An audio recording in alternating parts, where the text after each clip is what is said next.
Sa fundamentals po ng network marketing or AIM Global, ito po yung pinaka-basic. Number one, yun po tinatawag natin na prospecting. Okay? Marami po dito sa AIM Global ang nahihirapan sa paghahanap ng mga kakausapin or representan ng business. You know why? Kasi hindi po sila marunong mag-prospecting. Ang basic po ng prospecting, pag sinabing prospecting, it is the process of looking for qualified prospects or clients or customer. Ito po yung mga tao na pwede po nating ma-share, of course, ng business probably, ng products, of course, and pwede rin benefits like scholarship program. Everyone is a prospects. You know what? One thing sa prospecting, give everybody a chance. Isa po sa mga naging problema ng mga distributor is na nanili po silang prospect. Sinasegregate po nila. In terms of segregation, may tinatawag na discrimination. Ay naku, si kumpare, mayaman naman ito. Hindi na ito sasanin kasi mayaman na. Eh naku, si kumare, mahirap naman ito. Dukato, wala itong pang-paying. So guys, ang tip ko po sa inyo, you should give everybody a chance. Huwag kang mag-prejudge ng prospect mo. Kasi minsan, kahit walang pera yan, pero pag nakita niyo yung business, pwede niyang gawa ng paraan. Tama? At kahit mayaman na yan, kapag nakita niya yung program ng AIM Global na pwede makatulong in terms of health, in terms of education, in terms of livelihood, pwede niya rin i-grab yung opportunity. Kaya guys, give everybody a chance. Ngayon guys, kapag nakapag-prospecting na, in short, ito yung background investigation. Alam niyo guys, bago ka mag-prospecting, ang kailangan mo muna is prospects list. Pag sinabi yung prospects list, ito po yung listahan. Mahirap mong mamalengke nung walang listahan, tama? Guys, sa negosyo po natin, mahirap simulan ang mga taong kakausapin mo pag wala kang listahan. Alam niyo po ba that an inch of pencil is always sharper than your mind? Naniwala kayo? Of course, bakit? Kahit gano'ng kaliit yung lapis na yan, kaya nyo pa rin isulat yung prospects po ninyo. Compared than your mind, ikaw hindi ka nagsusulat, tama? Hindi mo sinusulat yung mga prospect mo. Ngayon naalala mo yung prospect mo, mamaya good news, nakalimutan mo na. Tama ba yun? So guys, kaya kailangan isulat mo. Lahat po ng kakipo ninyo, lahat po yung prospect. Pag sinabi ka kaibigan, kamag-anak, ka-classmate, ka-textmate, ka-chatmate, kamadyo, kamukha, kaamoy, lahat po ng kakipo ninyo. Lahat po, asin lahat po. Tama? Ngayon guys, in terms of prospecting, kailangan, huwag kang mong prospect in terms of gusto mo i-offer yung AIM Global sa kanya. Pag sinabi prospecting, kailangan makipagkwentuhan ka muna. Kunyari guys, let me cite an example. Kunyari, nag-meet kayo ng classmate mo, early elementary days, nag-meet uli kayo about like 15 years ago. And then, syempre, tagal nyo nang hindi nagkita. And that's the first time uli kayo nagkita after 15 years. Ang tendency, syempre, wag mo muna agad siyang offeran ng business. Ang mali sa iba, ang tagal-tagal na hindi nagkita.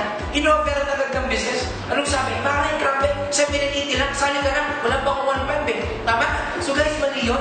So kailangan, bago ka mag-offer for whatever sales, for whatever thing na i-offer mo sa kanya, kailangan alamin mo muna ano ba ang pangailangan ng prospect mo. Ngayon, jump sa tanong, paano natin malalaman kung ano pangailangan? Number one, kailangan makipagkwentuhan ka muna. Ano yung magkukwentuhan nyo? Guys, take note of the pattern. Use the pattern for, pag sinabi for, family, occupation, recreation, and then your message. Pag sinabi for, family, kunyari ganito, classmate, mare, friend, okay? Kamusta pala yung nanay mo? Hindi ba before nung naging tayo mo may sakit siya? Kamusta na siya ngayon? Sabihin ng kaibigan mo, oo nga mali, ito nga medyo mas lumalaki yung sakit. Ano isipin mo? Pwede mo isipin. Pwede sa kanya kasi 30%. Tama ba yun? So guys, nakaformulate ka na agad na need niya, tama? Na-realize na agad, alam mo yung kailangan doon? Prospect mo. Pangalawang tanong, family, pwede nga namang occupation, pag-usapan natin yung trabaho. Kunyari ganito, friend, kamusta ka na? Saan ka ba nagkatrabaho ngayon? Sabihin siya ng friend mo, ako, saan ako nagkatrabaho sa bangko? Kamusta naman yung trabaho mo, friend? Sabihin siya, ito nga mali, medyo medyo mahirap yung trabaho ko. O lagi ng workload, overload yung trabaho ko, tapos ang lilit ng sweldo. In fact, nakakaisip na ako mag-resign na lang eh. At tapos plano ko, magpunta na lang ako ng business. Anong isipin mo? Pwede sa kanya ang AIM Global Business. Pwede siyang mag-1 head, pwede siyang mag-3 heads, at pwede rin mag-7 heads. Kasi isip niya ay, pwede siyang mag-negosyo. Tama? So guys, ito maganda. After family, occupation, nasunod naman recreation, ano ba ang pinagkakabalaan ng prospects mo? Kunyari ganito. Kunyari yung prospects mo, okay? Ang pinagkakabalahan niya, reputation niya, is pag-gym.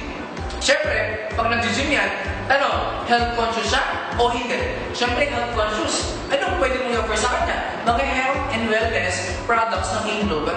So with that guys, sa pagkakwentuhan ninyo, naka-formulate ka na agad ng M, yung message. Naka-formulate ka na agad ng message na pwede mong i-offer sa prospects mo. Tama? E ngayon guys, since nalaman mo na yung need ng kausap mo, yung message, that will be the message na sabihin mo sa kanya, afterwards, malaman mo ano ba yung need niya. Tama ba yan? So guys, ito yung maganda. The moment na na-form mo ng ayos or nalaman mo ng ayos yung need ng kaibigan mo guys, 100%, 99% sasama yan pag in-invite mo siya para makita yung presentation mo or makita yung presentation ng Alliance with Ocean Global. Is that clear? In terms of prospects list, kailangan yung prospects mo, minimum, pinakakunti na dapat, minimum 100 names sa listahan mo. Lahat mo yan, isulat mo ninyo.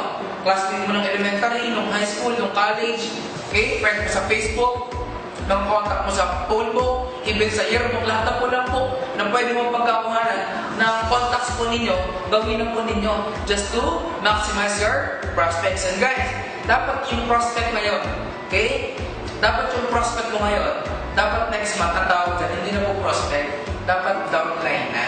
Tama? Kasi bakit? Kasi kung yung prospect mo ngayon, next month, prospect mo pa rin. Next month, prospect mo pa rin. Isa lang ibig sabihin, wala akong ginagawa. Tama? Guys, dapat yung mga prospect mo ngayon, dahil nakalista yan, guys, claim it na lahat sila nakausap mo at lahat sila mapresentan mo, who knows, baka sila pala ang magpapasabog ng grupo nyo dito sa AIM Global. Okay? So guys, sana nakatulong sa inyo yung mga simple tips ko. And sana guys, lahat ng natutunan po ninyo, i-apply po ninyo. You know why? Kasi guys, lahat po ng learnings po ninyo, you have to work it out, i-apply mo siya para makuha mo yung result na gusto mo. Okay? So guys, hanggang sa muli, and God bless you all.